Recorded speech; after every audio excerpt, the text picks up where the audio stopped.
Hi, welcome to this study. As we look through the book of Romans together, I want to share with you that I have based this commentary upon study and reflection of the NIV application commentary on the book of Romans by Professor Douglas J. Moo. Grab your copy and study along with me together as we look through this most excellent commentary on this most excellent book of the Bible.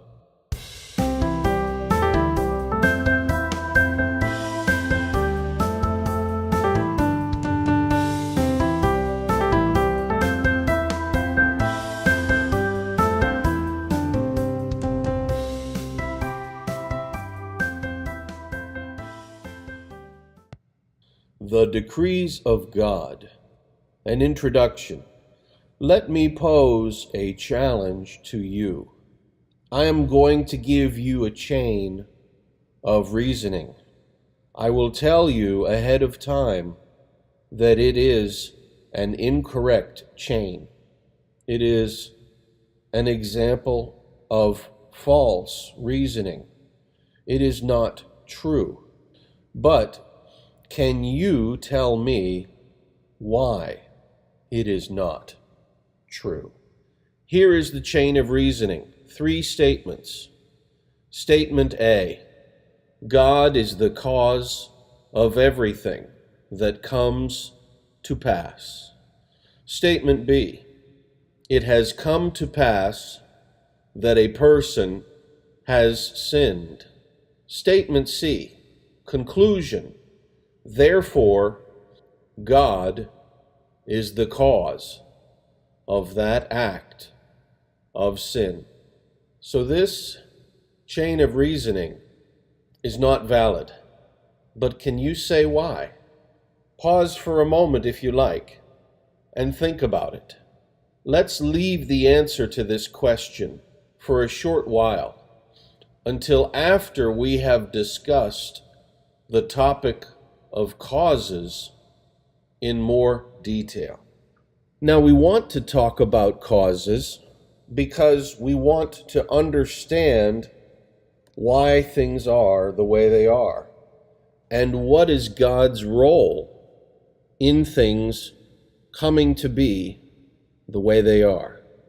That's a bigger subject than perhaps we might naively think. So let's start off and talk first about causes in a general sense. A famous philosopher has said that we do not have knowledge of a thing until we have grasped its why. That is to say, its cause. Cause is about answering the why of an event. Let's consider a thought experiment. Imagine that you and I are in a room together, and I hold a book up in the middle of the room in my hand above the floor.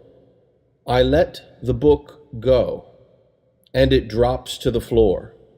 What is the cause of the book hitting the floor? Or asked another way, why does the book hit the floor?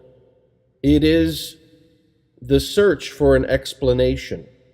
But what immediately strikes us is that we cannot think of an explanation in just one way or one dimension. Causality, as will become apparent from even our initial investigation, causality has multiple dimensions and categories. For example, in one way, my letting the book go from my hand was the cause of its fall to the floor. But yet in another way, gravity acting on the book was the cause of its fall to the floor. So, are there 2 causes for the book falling to the floor? If so, this would seem to imply that every input into the book's fall should be thought of as a separate cause. But doesn't the books drop seem to just be one event. So the other way to look at this is that there is one cause that is working in multiple dimensions, since the dropping of the book was initiated by a single act. Aristotle, a famous philosopher in antiquity, postulated that each and every event was the product of 4 categories of cause. In other words, there were 4 ways in which we could explain every action. In other words, to answer the question of why, we could think about these 4 dimensions. So think about my book drop in Aristotle's 4 dimensions. The first dimension is the material cause, and that is a change or a movement in the material of the thing that happens. So for example, the material cause for my book drop would be what the book is made out of. The book is made from matter, and matter has properties, specifically the property of gravity, that cause the floor and my book to be drawn together. There is also another dimension, the form, or the arrangement or shape or appearance of the thing changing or moving. So here, this is the way gravity works. Gravity has the form of taking 2 material objects and drawing them together in a certain scientifically understood way. There is the agent dimension, and so there should be the agency associated with the change. And so in this case, I would be the agent of the book dropping, since it was my letting go of the book that initiated the fall. And then finally, there is the ultimate end or purpose or reason that explains all of what happened. So here we talk about ultimate values, a transcendent why things occur. These 4 types of cause are classical, and it's really great to think about things in this way.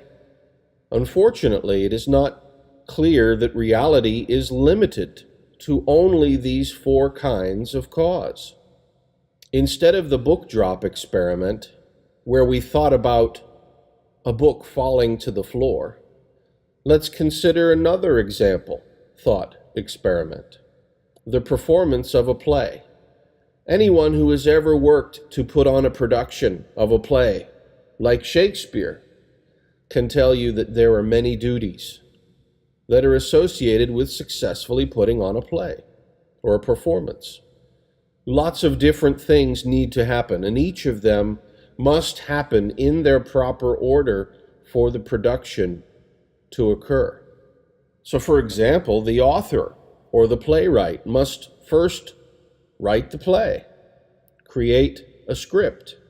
The production company that is putting on the play must select it and hire a director and a casting coordinator and the cast and the supporting players and others.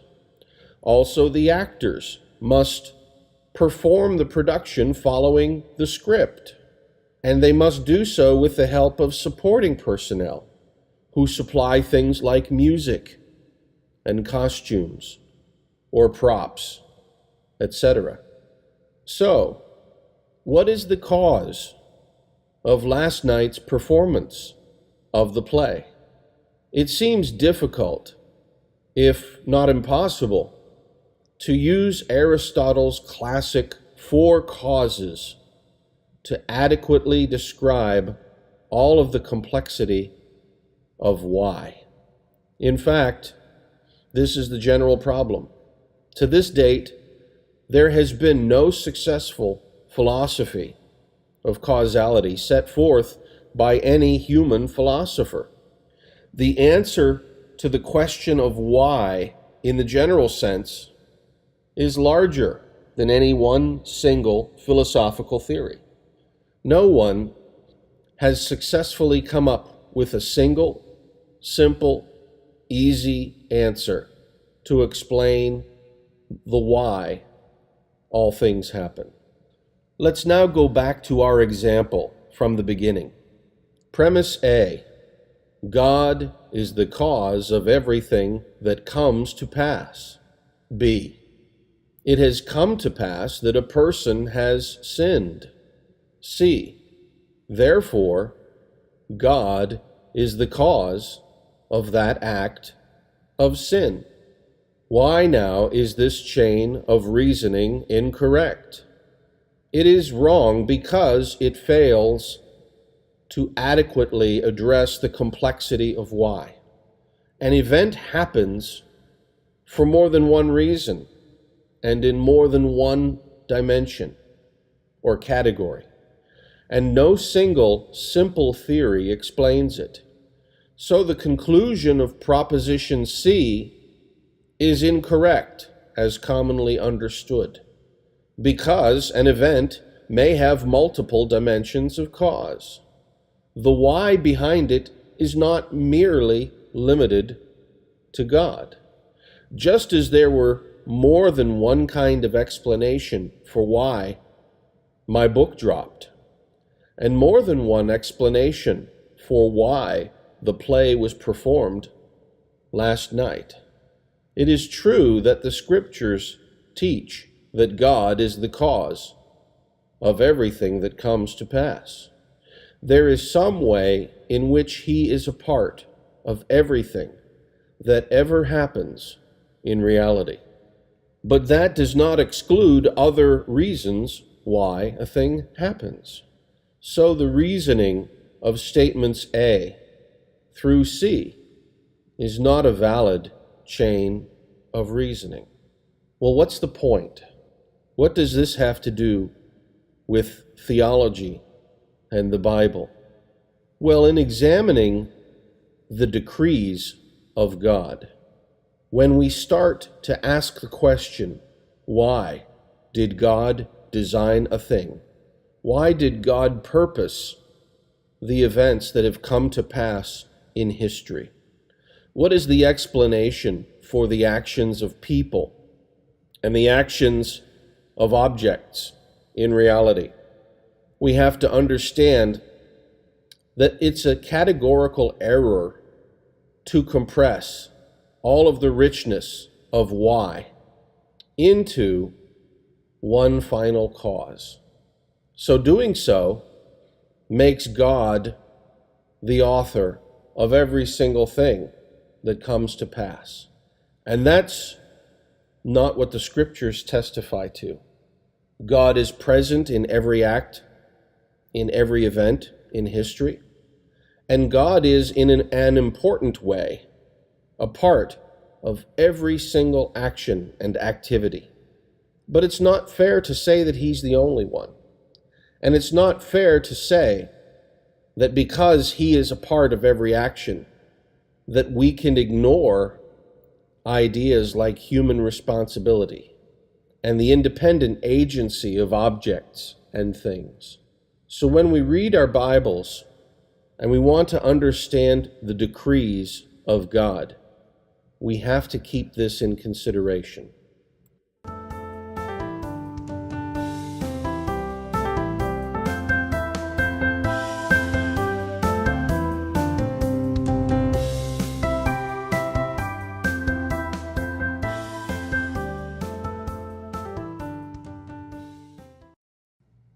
The nature of God's decrees.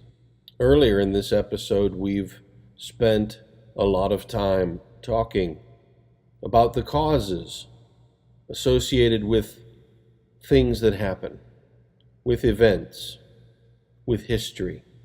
Cause is a word we use to talk about answering why a thing or event occurs in reality.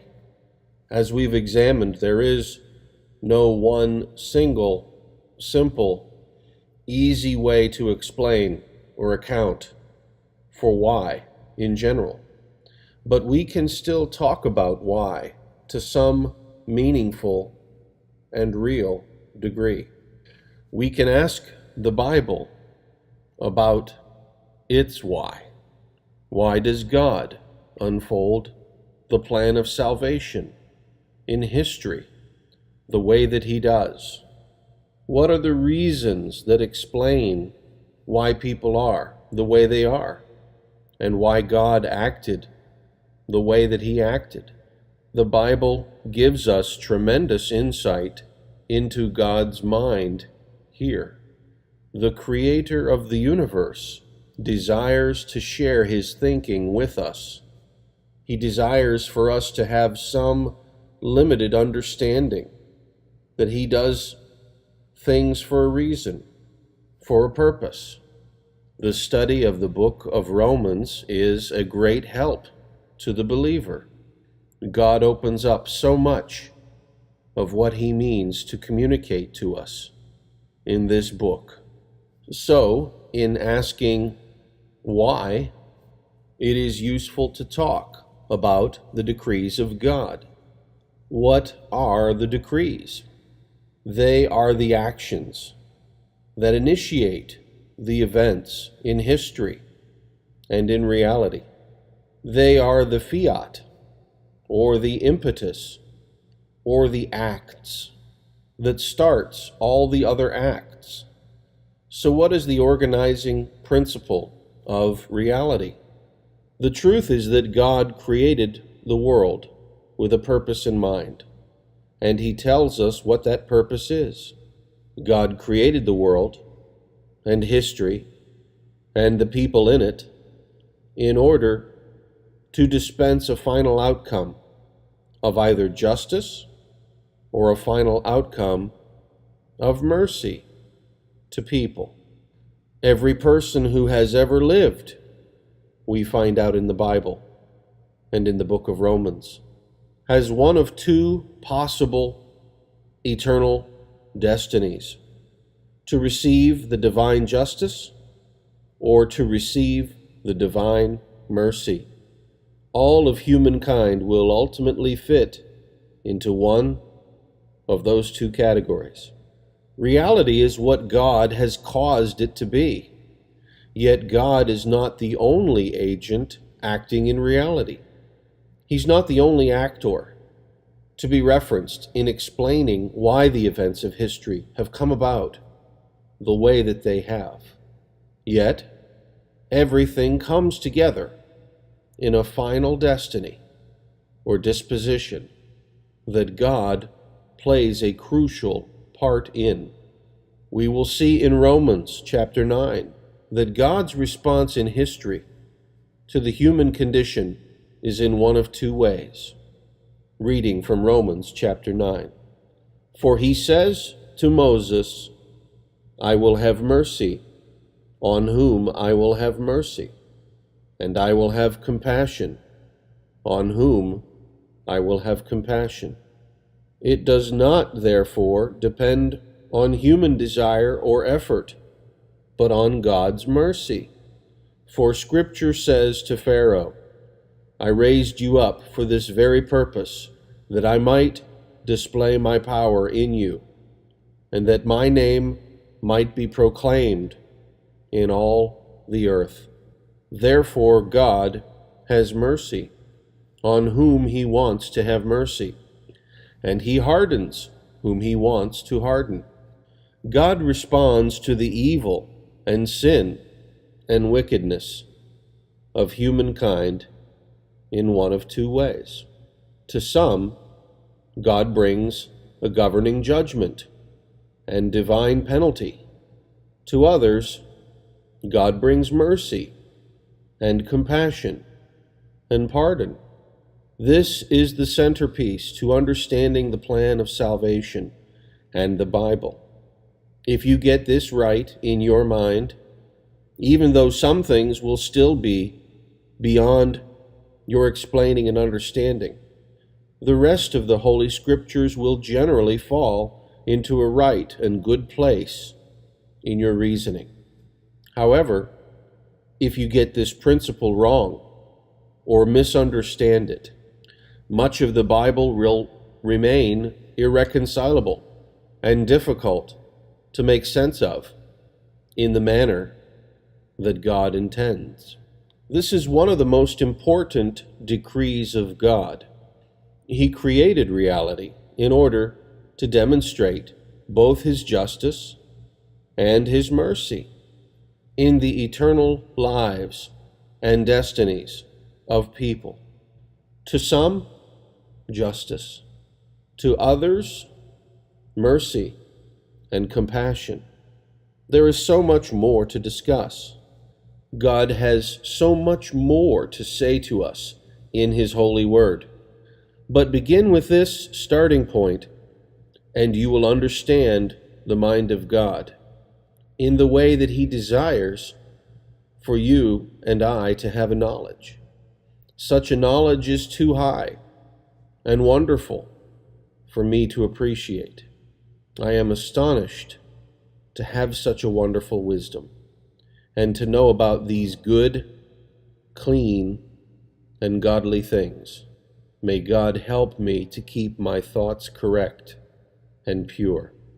May He help you too as well.